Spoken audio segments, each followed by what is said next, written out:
La dépendance affective, ce n'est pas aimer trop, ce n'est pas de l'amour passionné, ni de la loyauté. C'est une blessure déguisée, un appel silencieux à l'intérieur de soi qui cherche désespérément une présence extérieure pour se sentir exister. Alors comment naît-elle en nous?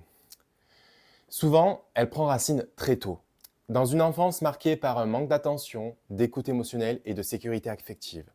Un ou des parents, distants, instables, exigeants ou au contraire surprotecteurs, peuvent ou peut envoyer un message inconscient. Tu n'es aimé que si tu fais plaisir, que si tu es sage, que si tu te fonds dans les attentes de l'autre. Alors on grandit avec une croyance tordue, je dois mériter l'amour, je ne suis pas suffisant, suffisante, tel que je suis. Elle nous pousse à nous oublier, à nous adapter, à minimiser nos besoins. Et surtout, elle fausse notre perception de l'amour. On confond l'attachement anxieux avec le lien sincère. En étant dépendant affectif, on attire dans nos relations des partenaires instables, distants, narcissiques ou indisponibles. Des relations de codépendance où chacun attend que l'autre le sauve. Des fameuses montagnes russes émotionnelles qu'on prend pour de la passion.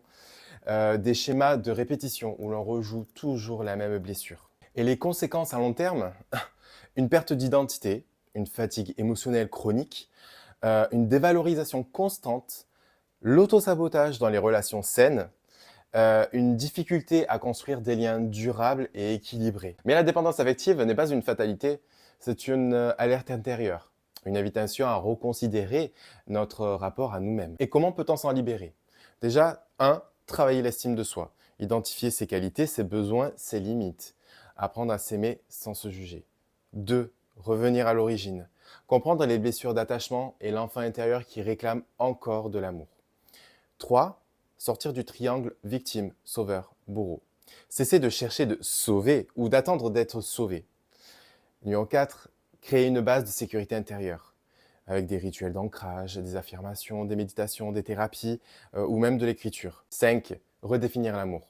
Comprendre qu'il ne se mendie pas, qu'il ne doit pas coûter notre paix intérieure et qu'il commence toujours par soi. La liberté émotionnelle, c'est possible. C'est le choix, jour après jour, de ne plus se trahir pour être aimé.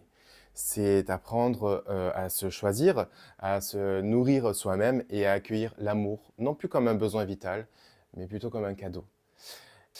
Et toi, est-ce que tu as déjà ressenti cette forme d'attachement qui fait mal, hein, on peut le dire? Qu'est-ce que tu as mis en place pour t'en libérer? Et on peut en parler ensemble dans les commentaires.